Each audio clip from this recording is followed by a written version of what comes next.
How did the wisest king in history become a cautionary tale of spiritual decline? Solomon built the temple, ruled the greatest kingdom on earth, and possessed wisdom that amazed nations. Yet by the end of his life, he had turned his heart away from God and set his kingdom on a path to destruction. What eroded the heart of the man who once prayed for wisdom above all else? Picture Jerusalem at its golden peak. The year is approximately 950 BC, and King Solomon sits on the throne of Israel at the height of ancient civilization. His kingdom stretches from the Euphrates River to the border of Egypt, controlling the crucial trade routes between Asia and Africa. Merchants from distant lands bring gold, spices, and exotic animals to his court. The Queen of Sheba travels 1,000 miles just to witness his wisdom firsthand. This is the man who built the magnificent temple of God, fulfilling his father David's dream. For 7 years, 30,000 workers labored to create a structure so beautiful that when it was dedicated, God's glory filled the building like a cloud. Solomon's wisdom became legendary. He spoke 3,000 proverbs, composed over 1,000 texts, and his knowledge of nature astounded scholars from every nation. His wealth was beyond imagination. Every 3 years, his fleet returned from distant shores, carrying gold, silver, ivory, apes, and peacocks. His throne was made of ivory overlaid with gold, and he drank only from golden vessels. The Bible tells us that silver was as common as stones in Jerusalem during his reign. Foreign kings sought his counsel, and Israel experienced unprecedented peace and prosperity. But beneath this glittering surface, subtle cracks were already forming. The very success that God had blessed Solomon with began to corrupt his heart through a series of seemingly small compromises that would ultimately destroy everything he had built. It started with political marriages. In the ancient world, alliances were sealed through royal weddings, and Solomon pursued this strategy aggressively. He married Pharaoh's daughter, cementing peace with Egypt. He took wives from Moab, Ammon, Edom, Sidon, and the Hittites, nations God had specifically commanded Israel to avoid. By the end of his life, Solomon had 700 wives and 300 concubines, many from pagan nations. Each marriage brought more than diplomatic benefits. It brought foreign gods. To please his wives, Solomon began building high places for their deities. Shrines to Chemosh, Molech, and Ashtoreth appeared on the hills surrounding Jerusalem. The king who had once declared that the Lord alone was God now burned incense to idols. His heart, once wholly devoted to the Lord, became divided among many gods. The scripture records God's clear command: the king must not multiply wives for himself, or his heart will turn away. Solomon ignored this warning, believing his wisdom could manage the spiritual consequences. But wisdom without obedience becomes mere cleverness, and cleverness without godliness leads to destruction. Solomon's pursuit of greatness also led to oppression. His building projects required massive forced labor. He conscripted 30,000 men to work in Lebanon, rotating them in shifts that separated them from their families for months at a time. The temple may have been beautiful, but it was built through the suffering of his own people. Heavy taxation funded his lavish lifestyle, while ordinary Israelites struggled under the burden. The boy who had once humbly asked God for wisdom to govern justly had become a tyrant who valued projects over people, achievement over righteousness. Success had slowly poisoned his soul. God did not remain silent during Solomon's decline. The scripture records divine warnings and consequences that began manifesting during his lifetime. The Lord raised up adversaries against Solomon. Hadad the Edomite returned from exile to trouble Israel's southern border, while Rezin son of Eliada established a hostile kingdom in Damascus to the north. But the most significant warning came through the prophet Ahijah. In a dramatic encounter, Ahijah met Jeroboam, one of Solomon's officials, and tore his new cloak into 12 pieces. He gave 10 pieces to Jeroboam, declaring that God would tear the kingdom from Solomon's hand and give most of it to his servant. Only one tribe would remain with Solomon's son for the sake of David and the city of Jerusalem.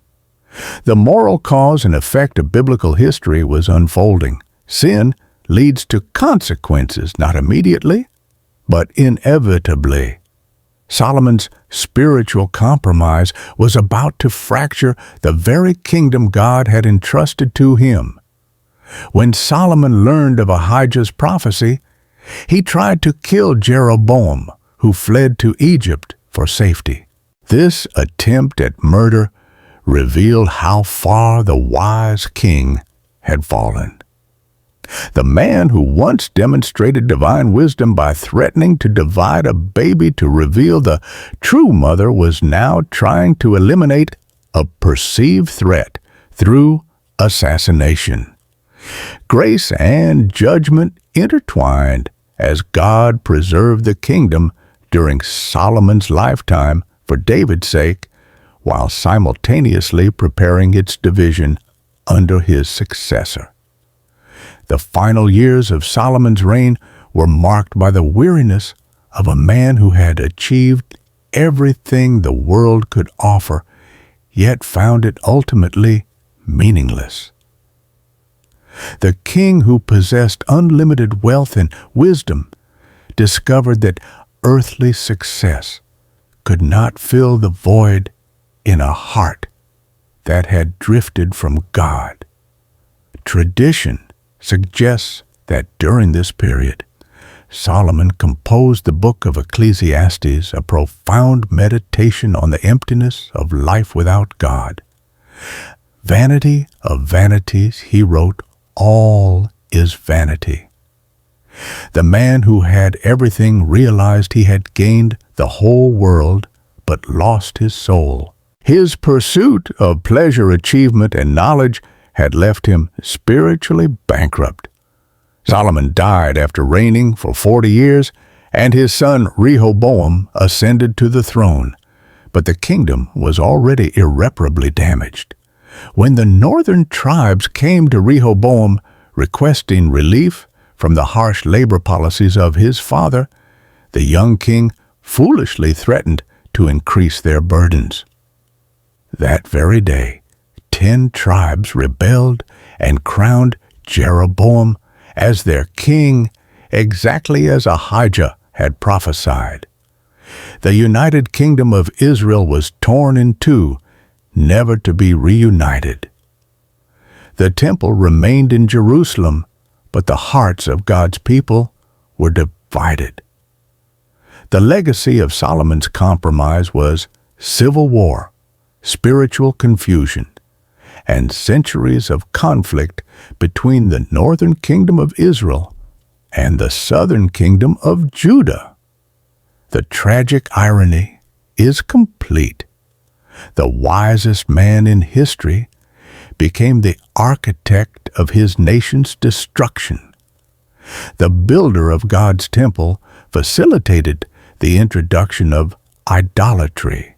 The king who prayed for wisdom to lead God's people ended up oppressing them instead. What lessons can we draw from Solomon's devastating decline? First, success does not exempt us from spiritual compromise. If anything, prosperity and achievement can make us more vulnerable to pride and self-reliance. The very blessings God gives us can become idols if we're not careful.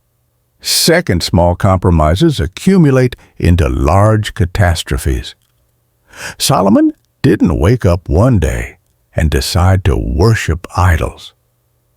It happened gradually through a series of seemingly reasonable decisions that slowly eroded his relationship with God. We must guard against the subtle drift of incremental compromise. Third, wisdom must be coupled with obedience. Knowledge without submission to God becomes mere intellectual pride. Solomon knew God's commands, but chose to ignore them, believing he was clever enough to avoid the consequences.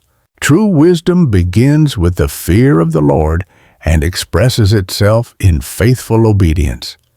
Fourth, leadership is fundamentally about guarding the heart.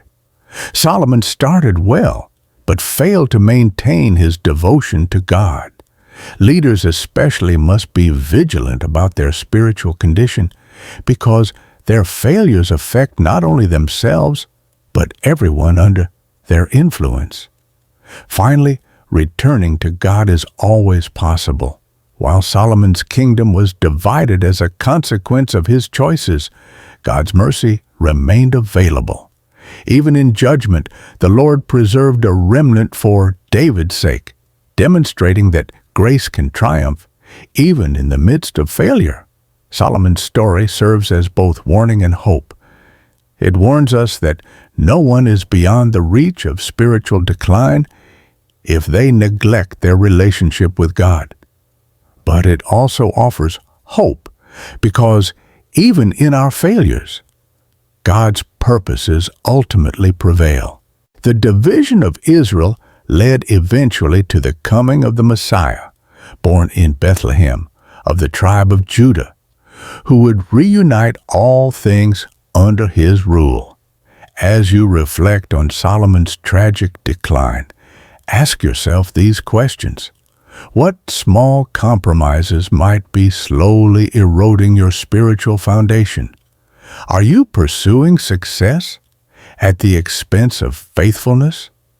Is your heart wholly devoted to God, or has it become divided among competing loyalties? Remember that the same God who gave Solomon wisdom is available to guide you today. But wisdom must be paired with humility, success with surrender, and achievement with obedience. Learn from Solomon's mistakes and choose the path of faithful devotion over the temporary glitter of worldly success. If this story has challenged you to examine your own heart and priorities, please share it with others who might benefit from this ancient yet timeless warning. Like and subscribe to join us as we continue exploring the profound lessons hidden within Scripture's most powerful stories. May God grant you the wisdom to learn from history rather than repeat its failures. May the Lord bless you and keep you faithful to Him alone.